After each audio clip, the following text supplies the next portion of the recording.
Tiffany from the Tiffany Tour. Seriously? Supposed to be was a travel channel. See? This is number 2. Hey everybody, it's Tiffany with the Tiffany Tour. So I'm finally back with a video, and it's different from what my channel was supposed to be. So my channel was supposed to be travel videos, but coronavirus happened, and I did go to Mexico in July, but I haven't really traveled since then. So I'll be featuring like local stuff and like road trip things, but I don't know how soon I'll be doing like actual travel. So today's video is going to be the pros and cons of being a social worker. So for those who didn't know, I am a social worker. I have been a licensed social worker since 2014. I am currently a clinical social worker in Maryland and District of Columbia, DC. So I'm going to tell you guys the pros and cons of being a social worker, and I'm considering leaving social work, but I don't know what social work has in store for me next, so we'll see. So stay tuned. Okay, so I have my notepad here, so if you see me looking down, that's what I'm looking at. I think I'll start off with the cons first and then do the pros, because I want to be positive and end on a positive note for all of those MSW students, BSW students, everybody looking forward to being a social worker. So the first con is the pay. When I say they, I mean agencies will not pay us what we feel as though we are worth. Agencies I've seen as a clinical social worker will offer you $60K, $55K, stuff like that, and you're a clinical social worker. I'm in DC, so I don't know if that's a lot or a little for what area you're in, but sis, no, I can't get paid that. I do get paid more than that now, but it's still not enough for the stuff I have to deal with.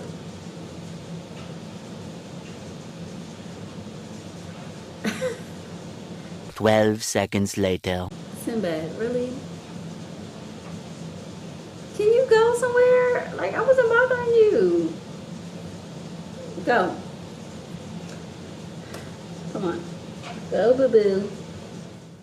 Okay, so I don't remember what I was saying before my cat interrupted, but yeah, like, you can't get paid these scraps being a clinical social worker. All the tests you had to take, everything you had to do, all the education you had to do, all the CEUs you had to get, it's not worth this little bit of money these agencies are trying to pay you, and they're just pretty much hoping that you'll take it.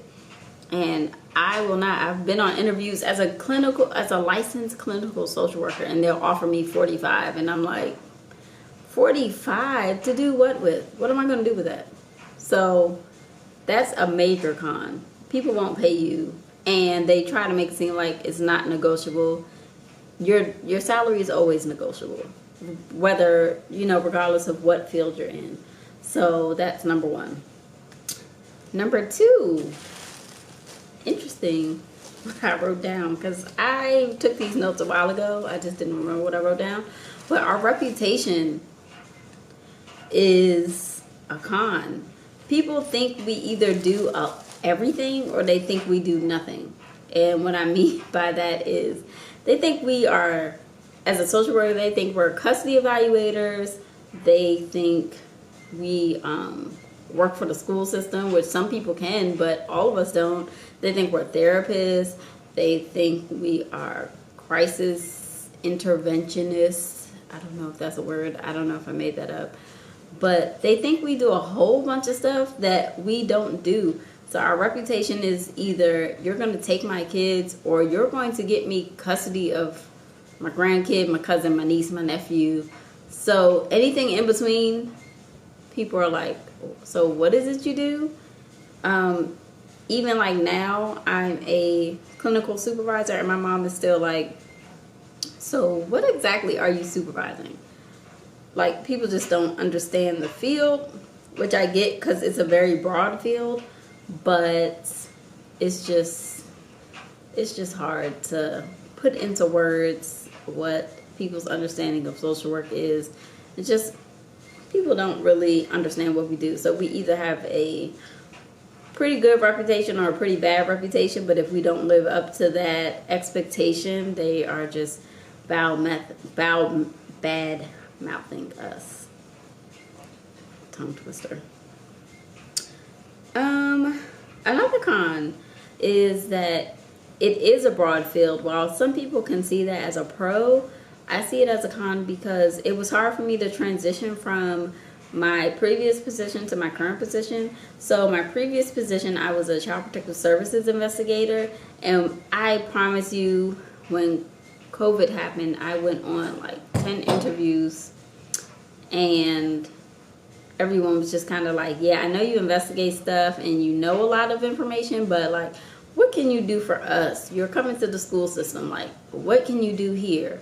What can you do at the hospital? It's like they doubt your expertise because you're transitioning fields. And that was just kind of hard for me. I don't know if I was just a bad interviewer. Previously, I thought I was pretty good at interviewing, but with these last round of interviews I had over the past year, I was like, maybe I'm not that great at it.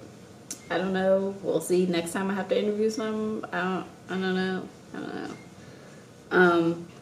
But yeah, so people, when you transition in different fields of social work, people are still looking at like, what experience do you have doing this specific thing? And that was just hard for me to explain in an interview. So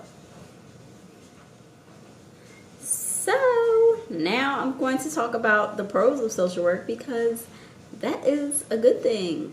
Social work can be a good field for someone who it's fit for. So the first one is social workers are definitely in demand. People are always looking for social workers. Schools, hospitals, mental health agencies, nonprofit agencies, startup agencies. Everyone's looking for social workers. So I promise you, you can probably always find a job. It's probably not going to be exactly what you want unless you just somehow fell into that, like right when you're interviewing.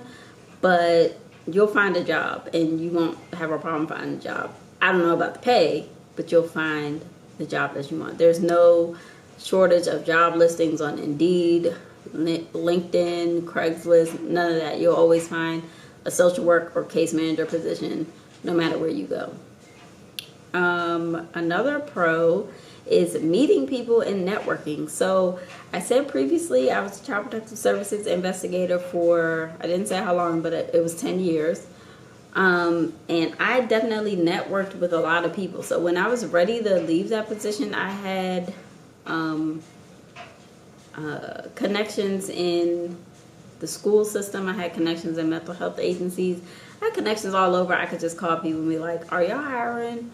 Because I need to get out for whatever reason, which is going to be a follow-up video to this one. I'll talk about my journey as being a CPS investigator, which has a horrible rep, but in Maryland, I can say we're very good. Not just because I was there, because I ain't there anymore, but we're very good. So basically, in my previous position, I was always talking to clients, going to people's houses. I was talking to a whole bunch of community partners, going to schools, going to hospitals. So that networking piece was there. I did not have a problem finding a job when I was ready to leave. So that was a good thing. And the last pro is what everybody goes into social work for is to help people. So the main reason why I can speak for myself, and hopefully some of you guys out there, is that we got in this field to advocate for people. I'm gonna have to redo that. We got in this field to advocate for people, help people find their resources that they didn't know that were accessible to them. And that's why I got in this field. Like, I'm helping people, and even though everyone seems like they're not getting the help or not listening to your advice, you'll get those clients that be like, thanks for really helping me, or those clients that will call back years later and say, Miss So-and-so helped me out a lot. And that really means a lot when you are going into a field like this, because I spent a lot of time not necessarily getting cursed out, but just getting the short end of the stick there. And towards the end of me leaving, I've had so many clients, like, they'll call and be like, yeah, you helped me years ago. Can you help me again? And I'm like, okay, so I'm doing what I'm supposed to do. So in summary, the cons are the pay, the reputation, and the broadness of the field when you're trying to transition to different positions. And the 3 cons are you'll always find a job, it's in demand, networking, and you're helping people. So hopefully this was helpful to somebody. If you guys have any questions, just leave it in the comment box down below.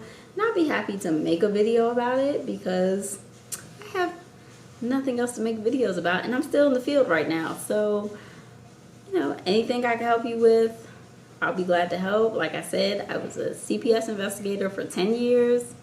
I got my master's while at my CPS job, and I'm currently a clinical supervisor in DC. So however I can help, I will, and just let me know if you guys have any questions.